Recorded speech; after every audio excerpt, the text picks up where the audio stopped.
दोस्तों, क्या आप जानते हो, एक रिसर्च के अनुसार हम दिन भर में 60 से 65 हज़ार बार सोचते हैं। और जो 90% लोग हैं उनकी सोच किसी काम की नहीं होती। और ज़्यादातर लोगों को पता ही नहीं होता कि वो नेगेटिव सोच रहे हैं। ज़्यादातर समय ऐसा होता है कि हम दिन भर काम करने से कम और सोचने से ज़्यादा थक जाते हैं। तो आज के वीडियो में हम देखने वाले हैं कि नेगेटिव सोच को हम कैसे रोक सकते हैं, कौन सी ऐसी चीज़ें करनी चाहिए जो हमारे मन से नेगेटिव सोच को निकाल पाए। चलिए हम शुरू कर दें। वीडियो में लास्ट तक जरूर बने रहना। दोस्तों, पहले तो हम ये देखेंगे कि अच्छी सोच और बुरी सोच में क्या फर्क है। जिस समय हम कोई गोल बनाते हैं तब उसी चीज के बारे में सोचना हमारे लिए अच्छा होता है और वो सोच हमें जीत की ओर भी लेके जाती है। लेकिन जिन बातों पर हम कुछ कर नहीं सकते और तो भी उस बातों के बारे में सोचते रहेंगे तो उसे हम बुरी सोच कहेंगे।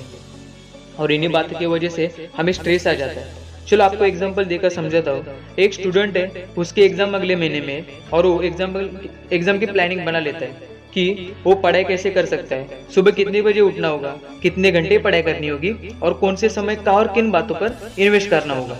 ये सब बातें उसके काम की जो उसे आगे ले जा सकती है, क्योंकि इन सब बातों पर वो काम कर सकता है। लेकिन अब उस लड़के की एग्जाम हो गई है और वो सोचते रहता है कि अब मुझे एग्जाम में कितने मार्क्स मिलेंगे, मुझे अच्छे परसेंटेज मिलेंगे या नहीं। अगर मुझे अच्छे परसेंटेज नहीं मिले तो फिर मुझे अच्छे कॉलेज में एडमिशन मिलेगा या नहीं। तो ये सब बातें वो सोचते रहते हैं और वो उसके कोई काम की नहीं है। ये सब सोचकर कुछ बदलाव नहीं होगा, क्योंकि एग्जाम अब खत्म हो चुकी है। मुझे लगता है अभी आप समझ ही चुके होंगे अच्छी सोच और बुरी सोच में क्या फर्क है। अब ये बातों को हम कैसे रोक सकेंगे, इसके लिए मैं आपको 4 बातें बताऊंगा। उन्हीं बातों की वजह से आपके सोच में बदलाव आना शुरू होगा। दोस्तों, पहली बात यह है कि हमारी सोच पर काबू रखना। दोस्तों, ज्यादातर लोगों को समझ ही नहीं आता कि उनके अंदर कौन सी सोच आती है और वो चले जाते हैं। और हम इन बातों में इतना गुमराह हो जाते हैं कि हमें पता ही नहीं चलता। अगर एग्जाम्पल देकर बताओ तो जब हम फेसबुक या इंस्टाग्राम देखते हैं और हमारे बेस्ट फ्रेंड ने हमारा कोई तस्वीर को लाइक नहीं किया रहता तो हम सोचने लग जाते हैं, इसने मेरे तस्वीर को लाइक नहीं किया और व्हाट्सएप पे मेरे मैसेज को रिप्लाई भी नहीं दिया, मैं तो उसको सभी मैसेज को रिप्लाई देता हूँ। उसके बाद भी हम दूसरी पोस्ट देखते हैं जिसमें वो थिएटर में मूवी देख रहा होता है। फिर से हम सोचने लग जाते हैं, इसने तो मुझे पूछा ही नहीं, मेरे बारे में ऐसा क्यों होता है। तो हमारे मन में बातें आनी शुरू होती है और ऐसी बातों की वजह से जो मन में चालू रहती है और फिर हम समझ में आ जाता है कि इस सोचते सोचते हमें बहुत समय गवा चुके हैं। और इसलिए हम समय पर ध्यान देना सीखना होगा।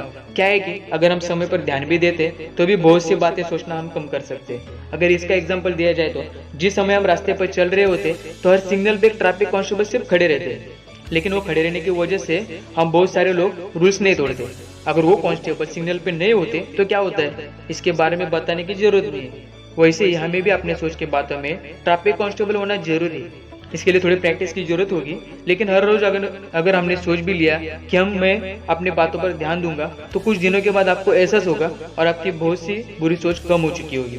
दोस्तों, दूसरी बात है स्वीकार करना। दोस्तों, ज्यादातर समय जो हम नहीं चाहते वो बातें होती रहती है और फिर हम उसी के बारे में सोचते रहते हैं। समझो हम बाइक से ऑफिस जा रहे होते और हमें कोई ओवरटेक कर लेता है तो हमें बहुत गुस्सा आता है और ज्यादा से ज्यादा गुस्सा आ जाए तो हम गाली भी दे देते हैं।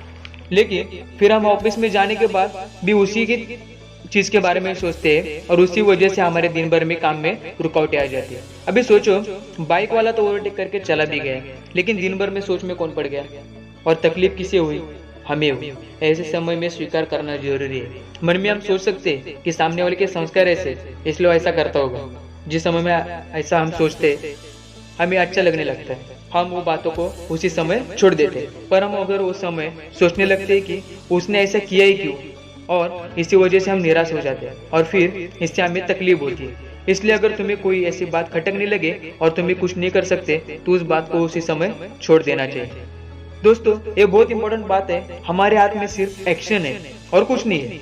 दोस्तों, हमारे बारे में कौन क्या सोचता है, इस देश का फ्यूचर क्या है, लोग कैसे रहने चाहिए, ये सब बातें हमारे हाथ में नहीं है। हम सब कुछ करने से ही बदल सकेंगे। हमारे हाथ में सिर्फ एक्शन है। जिस वक्त हमें ये बातें महसूस होने लगेगी तब हम दूसरों को दोषी ठहराना छोड़ देंगे। ज्यादा से ज्यादा हम हमारे एक्शन पर ध्यान देना शुरू कर सकेंगे। जैसे अच्छी पढ़ाई करना एक स्टूडेंट के हाथ में होता है, लेकिन परसेंटेज कितनी मिलेंगे वो उसके हाथ में नहीं होता। जॉब वाले अच्छा काम करना ये बातें उनके हाथ में, लेकिन सैलरी बढ़ाना, प्रमोशन होना ये बातें उनके हाथ में नहीं होती। बिजनेस करना हमारे हाथ में, लेकिन उस बिजनेस में कितना प्रॉफिट होगा वो हमारे हाथ में नहीं होता। इसलिए ज्यादा से ज्यादा हम कैसे अच्छे काम कर सकते हैं इस बात पर हमें ध्यान देना होगा। हमें दूसरों को बदलना हमारे हाथ में नहीं, लेकिन हम हमारे अच्छे काम से दूसरों में बदलाव ला सकते हैं। इसलिए हमें हमारी कीमत बढ़ानी होगी। इसलिए ध्यान में रखें, हमारे हाथ सिर्फ अच्छा काम करना है। दोस्तों, चौथी बात है ध्यान करना, मतलब मेडिटेशन। दोस्तों, मेडिटेशन का नाम सुनकर डरो मत। हाँ, थोड़ा बोरिंग है, लेकिन सिर्फ रोज 10 मिनट करने से देखो कैसा लगता है। जब तक हम कुछ करेंगे नहीं, तब तक उससे हमें फायदे नहीं मिलेंगे। अब कौन सा मेडिटेशन करनी होगी, ये तो YouTube पर बहुत से मेडिटेशन के वीडियोस आपको मिलेंगे। जो आपको पसंद आए आप कीजिए। आप सिर्फ करके तो देखिए, आपको उसके फायदे पता चलेंगे, आपकी सोच में बदलाव होगा। Thank you.